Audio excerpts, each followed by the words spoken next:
여러분 안녕하십니까? 저는 10년 넘게 외국 생활을 하다가 얼마 전 고국에 돌아온 50대 남성입니다. 제가 갑작스럽게 한국행을 택하자 10대 딸들이 당황하더군요.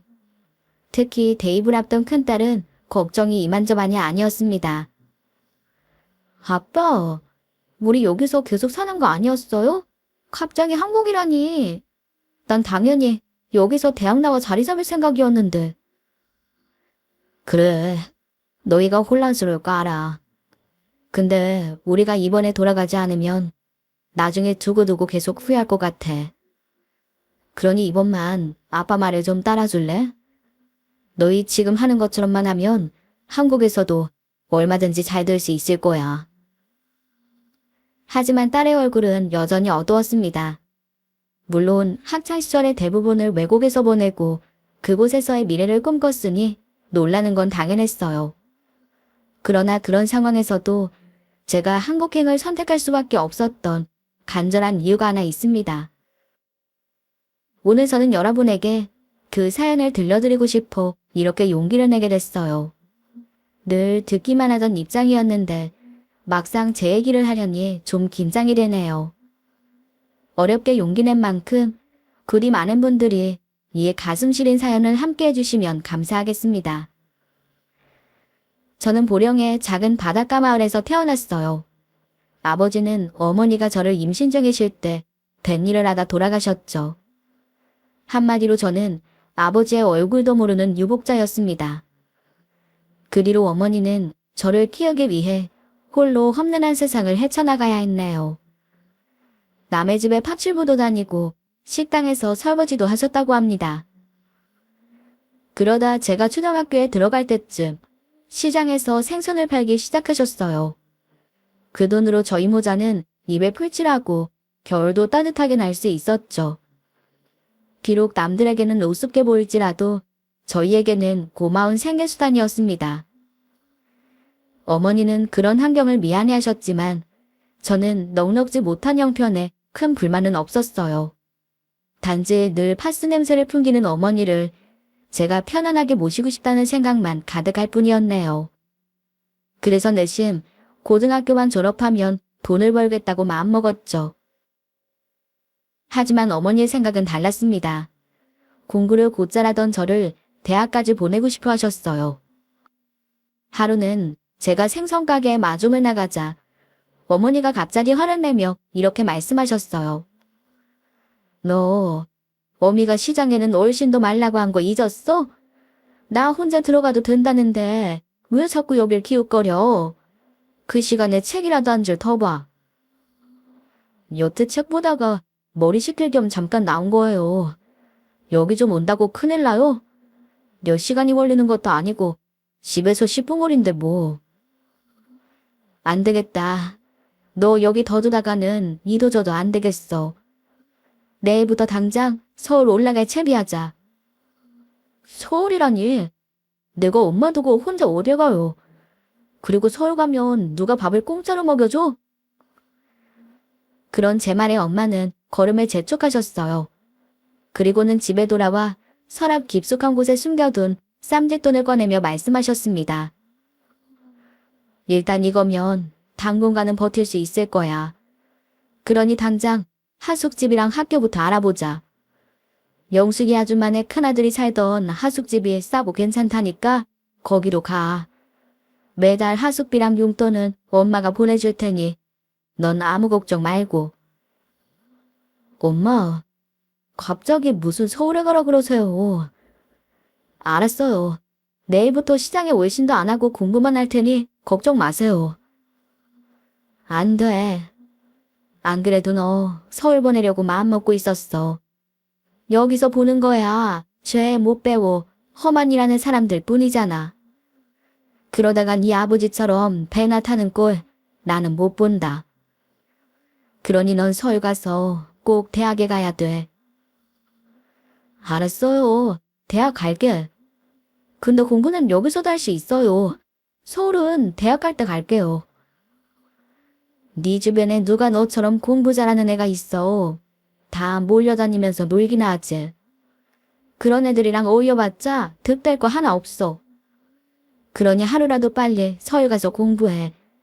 그래서 좋은 대학 나와 양복 입고 회사 다니는 거. 엄마가 바라는 건 그거 하나야. 배 타다가 간 사람은 너희 아버지 안 나면 조카다. 여기서 어물쩡거리다가 너도 배 탄다는 소리 나올까봐 엄마는 그게 제일 겁나. 그래서 저는 등 떠밀려 서울로 유학을 오게 됐습니다. 몇 번이나 싫다고 했지만 엄마의 의지가 강해서 이길 수가 없더라고요. 그런데 서울에서 저는 평생의 은인을 만나게 됐습니다. 바로 인자한 하숙집 아주머니가 그 주인공이죠. 아주머니는 제가 도착하기 전부터 대문 앞에서 기다리신 모양이었어요. 그러더니 저를 보고 얼른 다가와 말을 건네시더군요. 네가 용수구나? 잘 왔다. 오느라 힘들었지? 가방 이리 주고 얼른 들어가서 손부터 닦아. 배고프겠다. 아, 예. 감사합니다. 근데 가방은 무거워요. 제가 들게요. 아, 걱정하지 마. 아줌마가 웬만한 씨름 선수들보다 힘 세다. 그러니까 앞으로도 뭐든 부탁해. 먹고 싶은 것도 다 말하고. 이제부터 여기가 너희 집이니 어려워 말란 말이야. 알겠지? 그렇게 말하며 사람 좋은 얼굴로 웃으셨습니다. 그래서 저는 낯선 서울 생활에 대한 두려움을 좀 떨쳐낼 수 있었네요. 아주머니는 저 말고도 2명의 하숙생을 더 데리고 있었고 아직 어린 아들도 하나 있었어요. 그 사람들도 역시나 저를 반갑게 맞아주었죠. 그 뒤로 어머니의 걱정과는 달리 저는 너무나 즐겁게 생활했답니다. 아주머니는 날마다 푸짐하고 맛깔난 음식을 해주셨고 방도 깨끗하게 청소해 주셨어요. 물론 빨래 같은 건 가능한 제가 하고 싶었지만 아주머니가 어찌나 부지런하신지 틈을 주지 않으시더군요. 그래도 어머니는 저를 맡겨두고 걱정이라는지 전화를 자주 하셨습니다. 하지만 방학 때 내려온 저를 보더니 웃으며 말씀하셨어요. 우리 아들 얼굴이 좋아졌네. 여기 있을 때보다 잘 먹고 잘 사나 봐. 표정도 밝아졌고. 하숙집에서 잘해주시니? 그럼요. 제가 걱정하지 마시라고 늘 말씀드렸잖아요. 아주머니가 엄청 부지런하셔서 집안도 반짝반짝하고 음식도 맛있어요. 다른 형들도 잘해주고요. 그래? 정말 다행이다. 엄마가 하숙비를 제때 못 내서 널 홀대하는 건 아닌지 내심 걱정했거든. 사실 우리 사정을 전해 들으셨는지 하숙비도 원래보다 많이 깎아주셨어. 다른 학생들에 비하면 반값도 안 될 거야. 정말이세요? 아주머니가 티를 안 내셔서 전혀 몰랐어요. 너 나중에 성공하거든. 그분한테 꼭 보답해라. 그게 도리야. 고마운 걸 모르는 건 사람이 아니지. 그럼요. 걱정 마세요. 그리고 저 기말고사에도 1등 했어요. 아주머니가 공부 방해하지 말라고 자기 아들 텔레비전도 못 보게 하신다니까요. 이렇게 감사할 때가 있니? 내가 그 하숙집 소개해준 영숙이네는 생선 공짜로 줘야겠다. 그러면서 기뻐하셨죠. 아닌 게 아니라 저는 정말 아주머니가 세심하게 신경 써주신 덕분에 공부에만 집중할 수 있었습니다. 그래서 성적이 날로 좋아지고 학교에서도 우등생으로 대접받으니 사는 게 즐겁더라고요. 그런데 그렇게 좋기만 할 줄 알았던 저에게도 시련은 닥쳤습니다. 하교하는 길에 오토바이와 부딪혀 팔다리가 부러지는 사고를 당하게 된 거예요. 저는 병원에 입원했고 연락을 받고 달려온 아주머니가 사색이 되어 말씀하셨죠. 용수야, 이게 어떻게 된 일이야? 괜찮은 거야? 네. 죄송해요, 아줌마. 놀라셨죠? 지금 내가 놀란 게 문제야? 어딜 얼마나 다친 거니? 팔이랑 다리가 부러졌나 봐요. 지금 응급처치했어요. 근데 팔꿈치에는 핀을 박아서 고정하는 수술을 해야 하는 것 같아요. 그래도 머리는 안 다쳤으니 다행이죠? 이 녀석, 지금 농담할 때야? 조심했었어야지. 아우, 속상해라. 이걸 어째. 어머니가 걱정 많이 하실 텐데. 내가 면목이 없네. 저 아주머니, 죄송한데, 저희 엄마한테는 당분간 좀 비밀로 할 수 없을까요?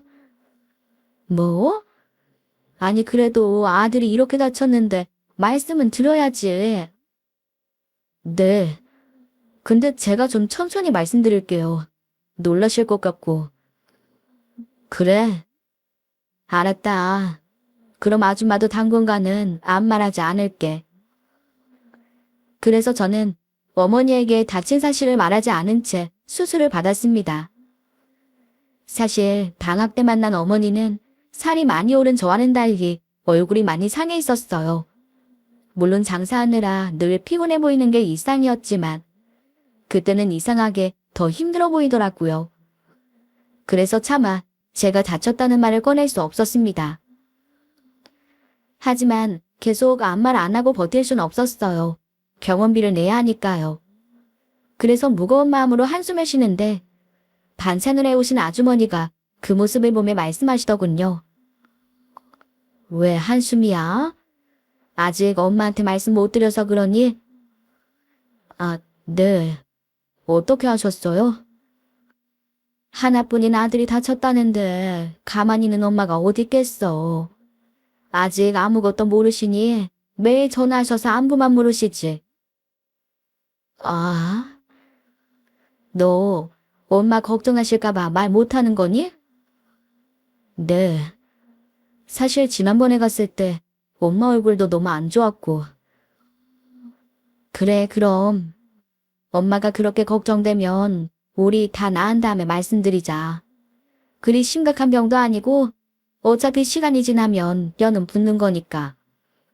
병원비는 아줌마가 다 냈으니 그건 걱정 말고. 네, 아줌마가요? 병원비가 한두 푼도 아닐 텐데 그걸 어떡해.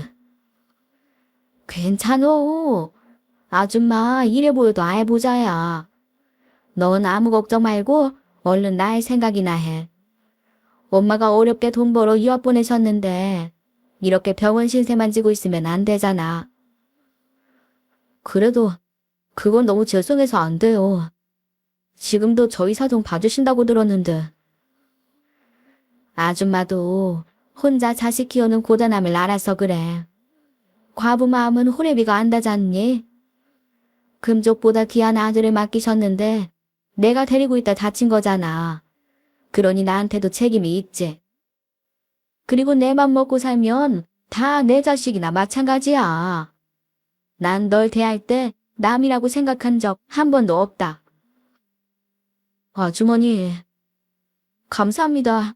제가 나중에 이 은혜 꼭 갚을게요. 그래, 너 약속했다. 어디 우리 용수가 성공해서 나 꽃가마 태워줄 날 기다려볼까? 그러면서 온화한 미소를 지으셨죠. 그 뒤로도 아주머니는 태어내온 저를 살뜰하게 간호해 주셨어요. 병원에서도 매일같이 반찬을 해오시더니 집에 오니 아예 보양식이 총출동했더라고요. 그렇게 아주머니는 식탁 가득 음식을 차려놓고 마지막으로 국그릇을 내밀며 말씀하셨습니다. 용수야, 이 국도 남기지 말고 마셔. 뼈 붙는데 사골이 좋다고 해서 어제 마장동까지 가서 좋은 걸로 골라서 삶은 거야. 이렇게까지 해주실 필요 없는데 정말 감사해요. 너희 엄마가 아셨으면 아마 이거 해서 올려보내셨을 거다. 그 마음을 내가 모르겠어? 그러니 엄마가 해주신 거라고 생각하고 입에 안 맞아도 다 먹어야 된다. 네, 걱정 마세요. 그렇게 저는 하숙집 아주머니의 경제적 도움과 극진한 대접을 받으며 건강을 회복했습니다. 그리고 3년간 열심히 공부해 우리나라에서 제일 좋다는 명문대에 입학하게 됐죠. 어머니는 제 합격 소식에 복받쳐 우셨고 아주머니도 눈물을 글썽이며 축하해 주셨네요. 그 뒤로 제가 딱히 나서지 않아도 과외를 해달라는 요청이 많이 들어왔어요. 명문대생이 왜 좋은지 그때 처음 알겠더군요. 그래서 저는 공부에 지장이 없을 만큼만 과외를 하며 생활비와 학비를 벌었습니다. 그리고 조금씩 저축을 해서 아주머니에게 할부로 병원비도 갚아나갔어요. 처음에는 한사코 거절하시던 아주머니도 제 뜻을 받아주시며 대견해 하셨죠. 그리고 그맘때부터 제가 아주머니 아들의 공부도 봐주게 됐어요. 전체적으로 성적이 양호한 편인데 과학 쪽이 좀 약한 것 같더라고요.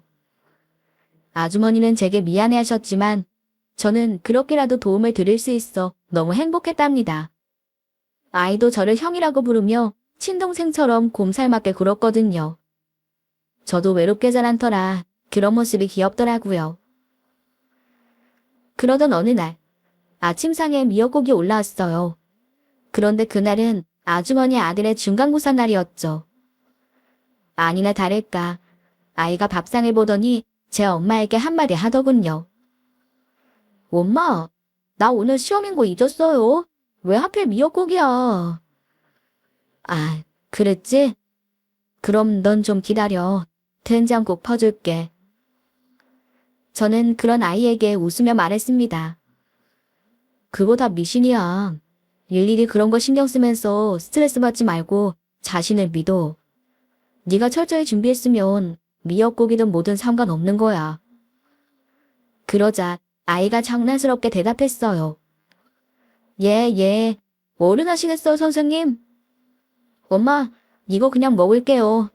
아니면 형이 또 이따가 엄청 잔소리할 거야. 저는 그렇게 노스레를 떠는 아이와 함께 웃었지만 아주머니의 표정은 좋지 않았어요.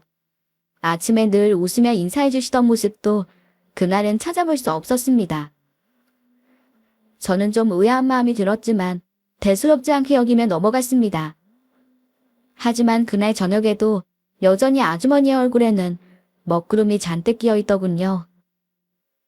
저는 혹시나 하는 마음에 그런 아주머니를 향해 물었네요. 아주머니, 혹시 어디 편찮으신 거 아니시죠? 아침부터 안색이 안 좋으신 것 같아요. 아니야. 그냥 두통이 좀 있었는데 이젠 괜찮아졌어. 괜히 신경 쓰이게 했구나. 미안하다. 그러더니 힘없이 방으로 들어가시는 겁니다. 저는 과외를 하다 말고 아주머니의 아들에게 물었네요. 오늘 엄마 기분이 안 좋으신 것 같음. 무슨 일 있었는지 몰라? 아, 그거요? 사실 오늘이 저희 누나 생일인데 제가 아침에 깜빡한 거예요. 그래서 미역국이 올라온 건데. 누나? 너한테 누나가 있었어? 네. 사실 우리 엄마 이혼했거든요. 전 뱃속에 있을 때라서 아빠 얼굴도 몰라요. 그나마 누나는 어릴 적 사진이라도 있는데 아빠 사진은 한 장도 없더라고요. 나중에 이모한테 들었는데 아빠가 술 마시고 엄마를 막 때리고 그랬나 봐요. 그래서 엄마가 애 가진 줄도 모르고 아빠랑 이혼했는데 그때 큰딸은 아빠가 데려간 거죠. 그랬구나. 전혀 몰랐네. 그럼 누나랑 너는 나이 차이가 꽤 있겠구나? 네, 저랑 6살 차이 난다고 들었어요. 제가 중학생이니까 누나는 이제 성인이겠네요. 아마 형이랑 비슷한 또래일 거예요. 근데 엄마는 아직도 매년 누나 생일에 미역국을 끓여요. 이혼할 때 만나고 한 번도 못 봤다는데. 그래서 매년 이맘때는 엄마가 좀 우울해요. 밤에는 누나 어릴 적 사진 보면서 울기도 하고. 그러고 보니 그런 것 같다.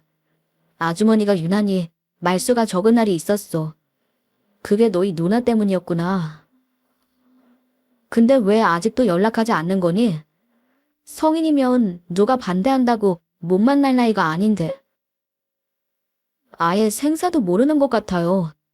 아빠가 이혼하면서 데려가 놓고 그대로 연락이 끊어졌거든요.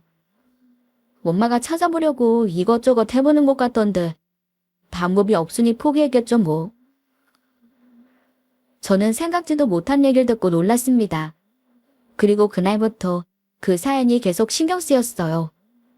저에게 잘해주신 아주머니의 가슴 아픈 사연이라 쉽게 잊혀지지가 않았던 거죠. 그래서 저는 고민하다 경찰이 된 선배를 찾아갔습니다. 아주머니 아들을 통해 연락이 끊긴 딸의 이름과 인적사항을 자세히 알아봤거든요. 그래서 선배에게 사람을 찾아달라고 부탁했네요. 물론 아주머니에게는 비밀로 하고 말이죠.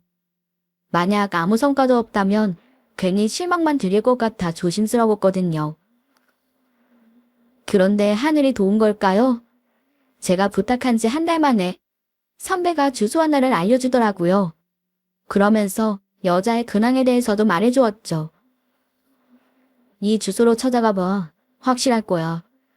근데 한국에 들어온 지 얼마 안 됐더라. 그동안 중국에 있었나 봐. 아마 그래서 찾기 힘들었던 것 같아. 중국이요? 그래. 확인해보니 친부는 이혼하고 얼마 안 됐을 때 사망했어. 알코올 중독이 심해서 병원에 있다가 사망했고, 그 후에 큰아버지 집에 맡겨졌다가 사업 때문에 중국으로 들어갈 때 같이 데려간 모양이야. 근데 한 1년 전쯤에 혼자 돌아왔더라고. 일단 가서 확인해봐. 그래서 저는 떨리는 마음으로 주소에 적힌 집으로 찾아갔습니다. 여자는 호르만 산동네 옥탑방에 살고 있었어요. 그런데 아무리 기다려도 사람이 들어오지 않는 겁니다. 그래서 포기하고 돌아서라는데 어둠 속에서 터덜터덜 걸어오는 그림자가 보였네요. 저는 얼른 일어나 상대가 놀라지 않도록 조심스럽게 말을 걸었습니다. 저 주인도 없는 집에서 기다려 죄송합니다. 혹시 장인영 씨 되세요? 네? 누구시죠? 아, 저는 이면순 씨 댁에서 하숙하는 사람입니다. 임연순? 네, 윤영 씨 어머님이요. 저희 엄만 돌아가셨는데 그게 무슨... 돌아가시다뇨. 멀쩡히 잘 지내고 계세요. 무슨 오해가 있었던 것 같네요. 어머님이 윤영 씨를 많이 그리워하고 계세요. 그래서 제가 지인의 도움을 좀 받아서 윤영 씨를 찾아본 거예요. 그럴 리가. 아버지랑 큰아버지도 분명 엄마는 돌아가셨다고 했는데 설이라도 한번 떼어봤으면 다 알 수 있었을 텐데 그 말만 믿으신 거예요? 제가 어릴 때 중국에 들어갔어요. 그러다 작년에야 돌아와서 그럴 생각을 못했습니다. 그냥 어른들이 하시는 말씀만 들어서. 그러셨군요. 어머님이 윤영 씨를 무척 보고 싶어 하세요. 지금 저랑 같이 가시겠어요? 아니요. 당장은 정신이 없어서. 그쪽도 처음 보는 사람이고. 그럴 수 있죠. 그럼 제가 주소 적어드릴 테니까 내일이라도 꼭 와주세요.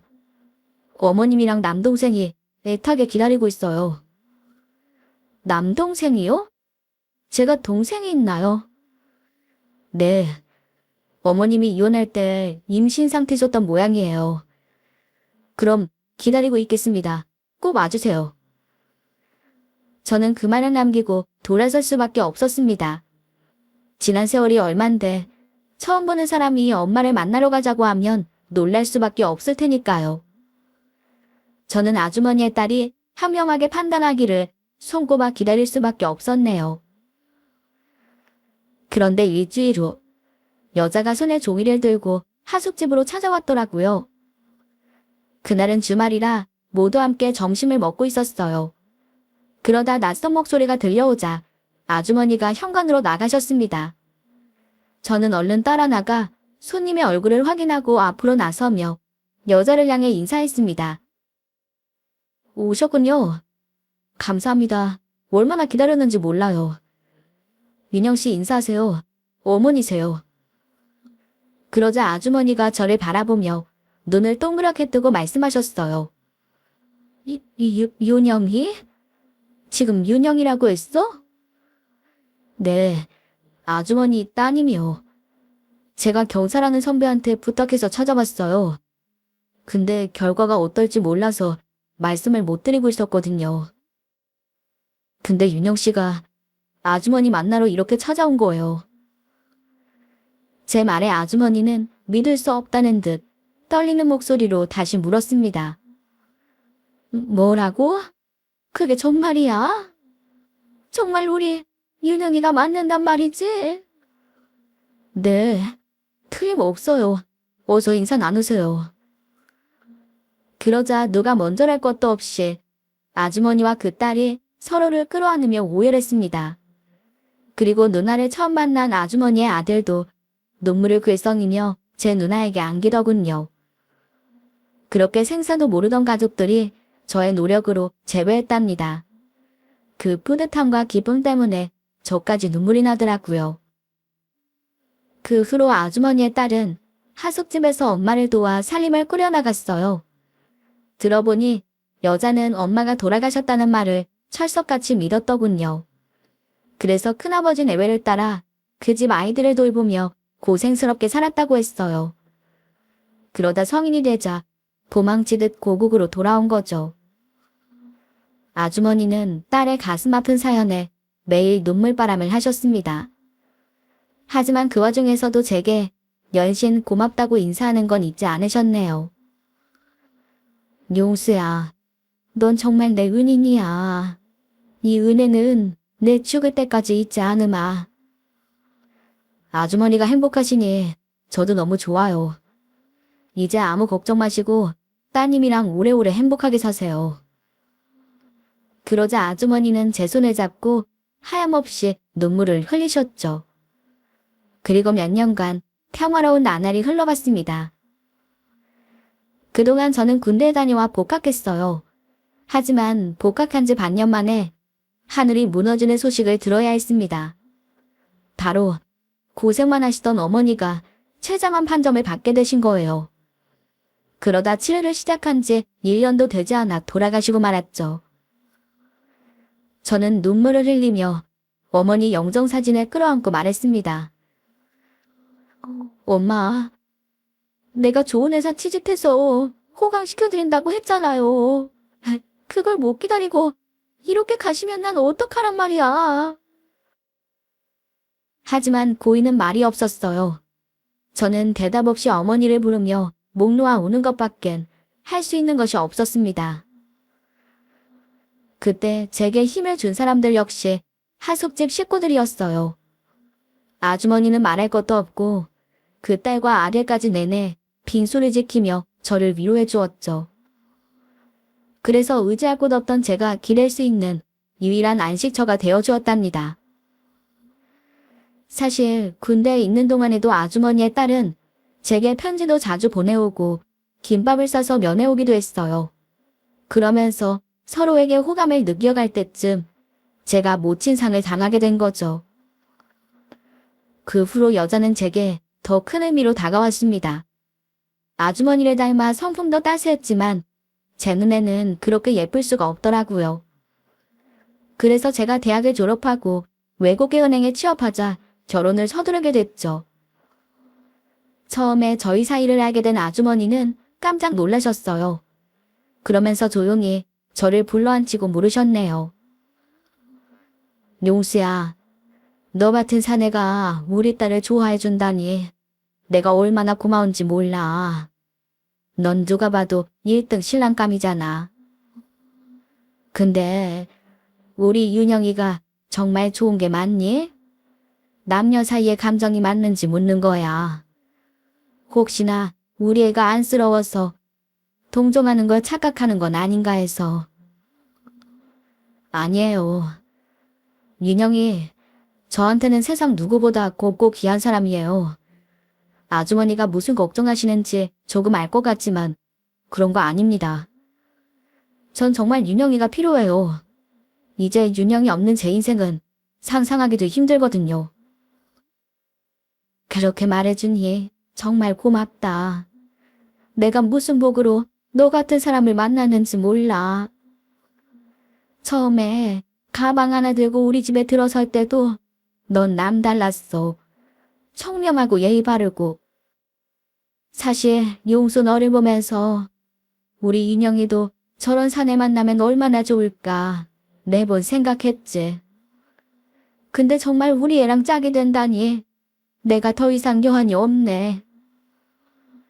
고마워. 힘들게 자라내니 제발 많이 사랑해줘. 걱정 마세요, 장모님. 장모님? 이제 그렇게 되는 건가? 그럼요. 제가 평생 잘 모실게요, 장모님. 그동안 저 잘 돌봐주시고 예쁜 딸도 주셔서 감사합니다. 그렇게 저희는 결혼했습니다. 아내는 어렵게 자랐지만 밝고 현명한 사람이었어요. 그래서 예쁜 딸을 둘이나 낳고 제게 따뜻한 가정을 만들어 주었죠.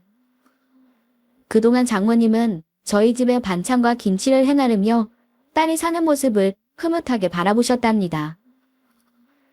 하지만 저희 큰딸이 초등학교에 들어가자마자 예상치 못했던 비보가 날아들었습니다.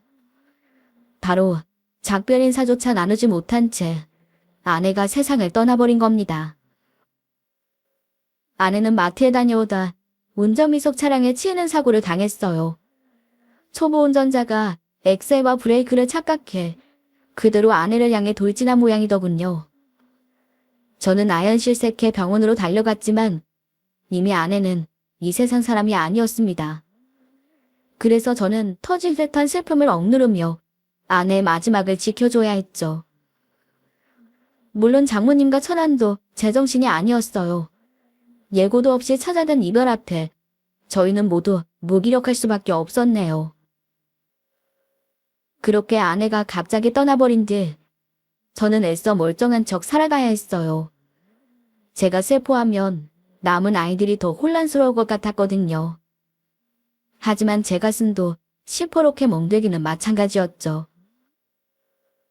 한데 마침 그때 제게 해외 근무의 기회가 주어졌습니다.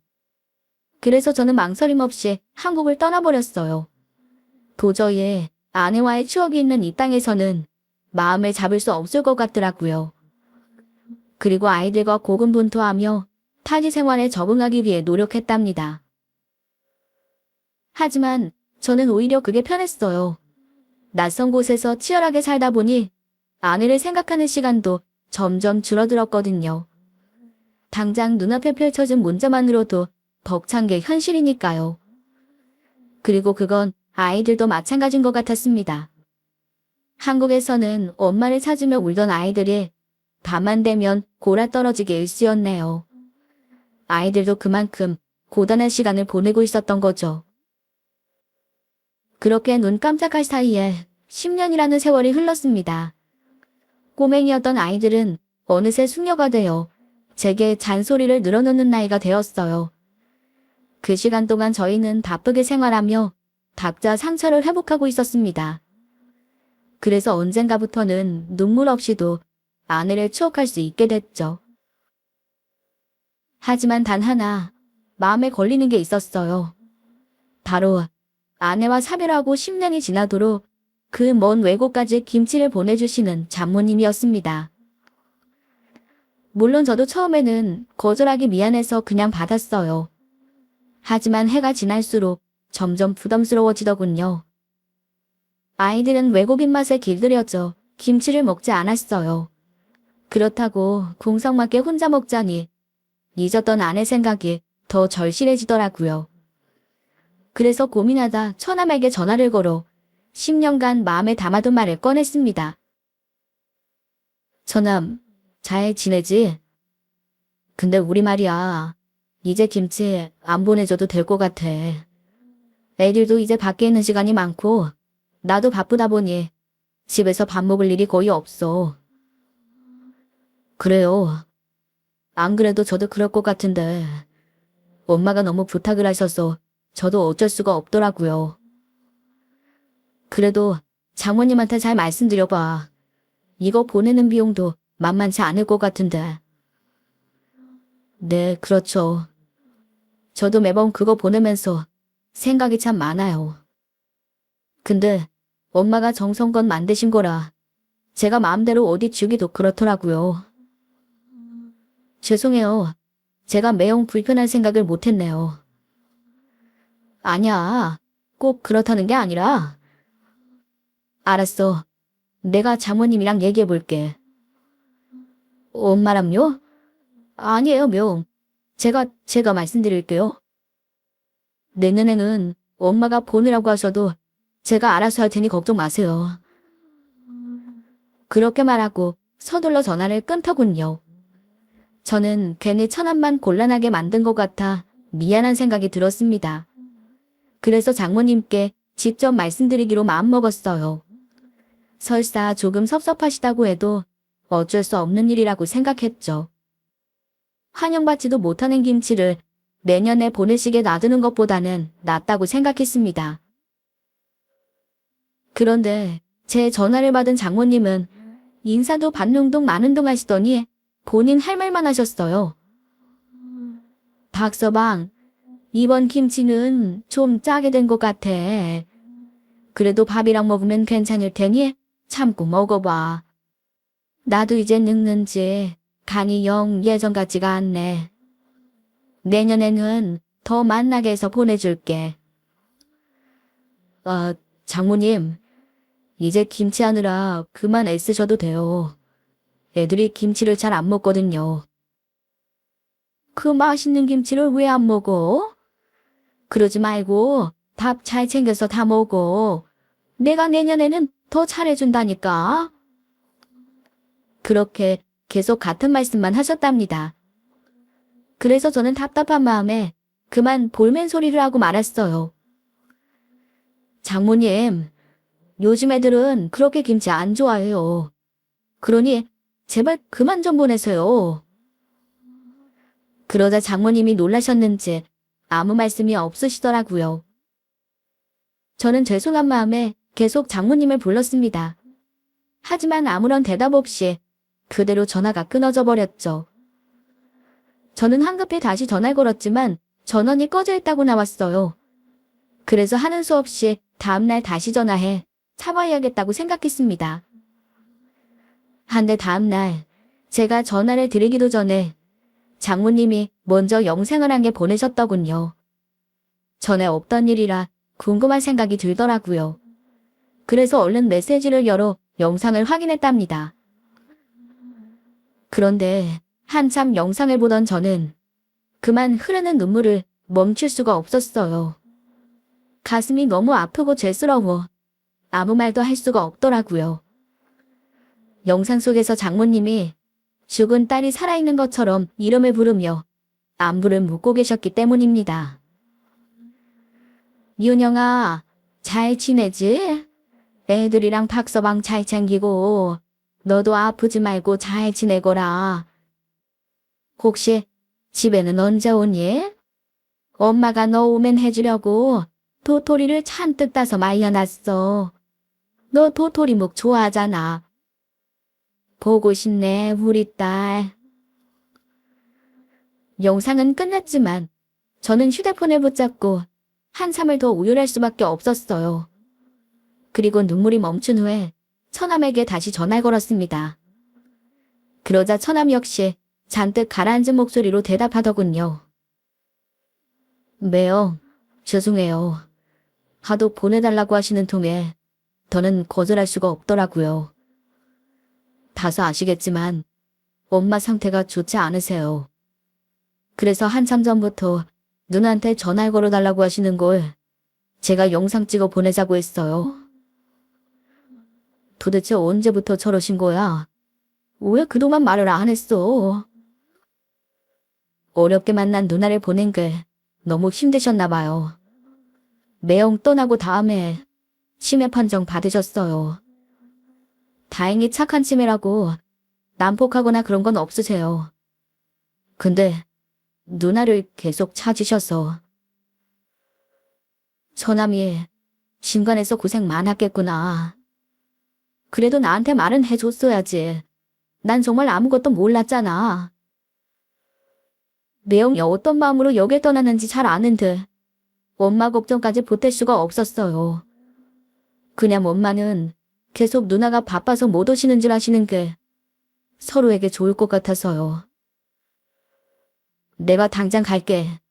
가서 장모님 얼굴 뵙고 사죄 드려야겠어. 거비 생활은 어쩌시려고요? 괜찮아요, 매요. 어차피 엄마는 어제 매형이랑 통화한 것도 기억 못하세요. 처남은 그렇게 저를 만류했습니다. 하지만 제 마음은 천갈래 만갈래 찢어졌어요. 그동안 저 힘든 생각만 하느라 장모님 생각은 하지 못했던 자신이 원망스러웠습니다. 데리고 살지도 못한 딸을 어렵게 만났는데 또 갑작스럽게 떠나보냈으니 그 마음이 오죽하셨을까요? 그동안 제가 배은망덕하게도 장모님의 심좀 하나 읽지 못하고 제 생각만 했던 겁니다. 그 길로 저는 회사에 한국 근무를 신청했어요. 그리고 발령이 날 때까지 휴직하고 딸들을 설득해 귀국했습니다. 그렇게 돌아온 지도 벌써 3개월이라는 시간이 흘렀네요. 그동안 저는 한국으로 발령을 받게 됐고 아이들도 학교에 적응하며 안정을 찾아가고 있습니다. 그리고 저희는 지금 하숙생으로 북적이던 장모님 댁에서 온 가족이 함께 살고 있어요. 그동안 처남과 외롭게 사시던 장모님도 요즘은 얼굴에 웃음꽃이 활짝 피셨네요. 다만 아내 보재를 잊은 채 저희 큰딸을 윤영이라 부르시는 게 마음 아플 뿐이지만요. 하지만 의사가 그러더군요. 일부러 충격적인 사실을 깨닫게 하지 말고 환자 본인이 행복할 수 있게 만들어주는 게 중요하다고요. 그래서 저희는 모두 한 마음으로 그저 장모님의 행복만을 위해 노력하고 있답니다. 여러분, 저는 이제 오랜 방황을 끝내고 장모님 곁을 지키려고 합니다. 아내와 똑 닮은 두 딸이 커가는 모습을 오래도록 보여드리면서 말이죠. 그게 제게 선물처럼 다녀간 아내에 대한 사랑이고 장모님의 은혜에 대한 보답이라 생각하니까요. 그럼 썰만 애청자분들도 건강하고 행복한 하루 보내시길 바라며 저는 이만 인사드리겠습니다. 긴 사연 함께 해주셔서 정말 감사합니다.